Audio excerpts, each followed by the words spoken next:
Earlier today, we were joined by David McElvaney, CEO and Portfolio Manager at McElvaney Financial Companies. He was on our Hot Picks segment. He says he's bullish on gold and silver.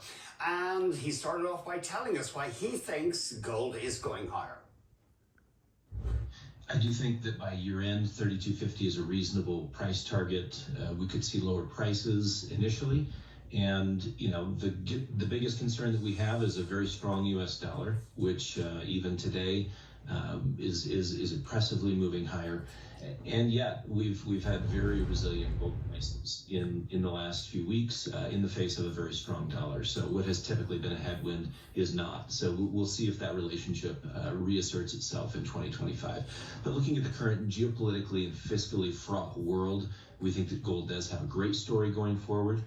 We do think that the rising yields around the world certainly suggest that there's another round of inflation coming in 2025.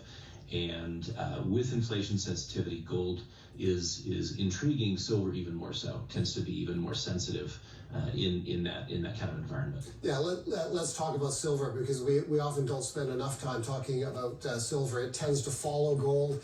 The gold-silver ratio is very closely watched, and you think the setup for silver may be more attractive than the attractive setup that you see for gold. Yeah, I mean, we're currently at about 90-1 on the gold-silver ratio, and it's very typical within the context of a bull market in metals to see that shrink closer to 50. We saw in the last major run-up when silver went to $50, we had a 31-1 ratio. We're sitting at 90 today. So to modestly expect a 60-1 ratio and a $3,250 gold price, you know, you're in the range of, you know, $40 to $50 an ounce for silver. And I think that would be pretty phenomenal performance. That is not, I think, an overstatement. 31-1 would be very aggressive. That puts you at $104 silver.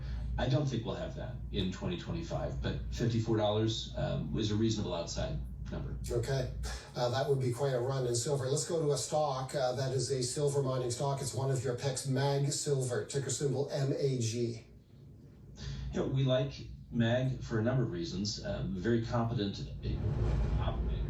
Talking about Fresnillo and their 50 million ounces, 60 million ounces of annual production.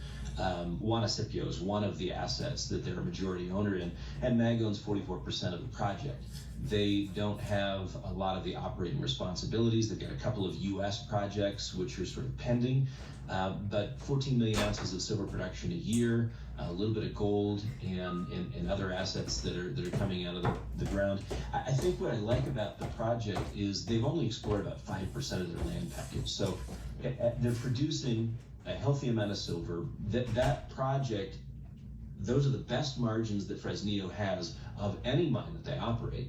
And so they have some motivation to dig in the dirt some more. And they get 95% of the land package yet to explore. So if you're looking for a pure play in silver, hard to find with competent operators and great management. And I think you get both with MAG, both with the MAG team, but also with the Fresnillo overlay.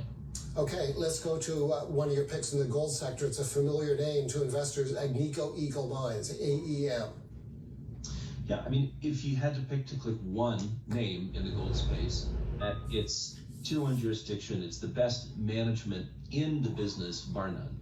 And so, you know, I think that is, it's not as cheap as it was. It's still trading at about a 14% discount to NAV, NAV. But, and with a 42% gain last year, you might think, well, I don't know that I can afford to own that company. It's not as much of a value play. If gold prices are going higher, it has to be in a portfolio. Again, we love the management, and I think they're going to have a very good Q4. A number of these companies have sandbag production, and so you see their margins improve as production kind of ramps towards the end of the year. So Q4 numbers could surprise on the upside, whereas a lot of Q3 numbers were ho-hum. Before that was David McElvaney of McElvaney Financial Companies. Before we go, let's take a quick look at natural gas, because it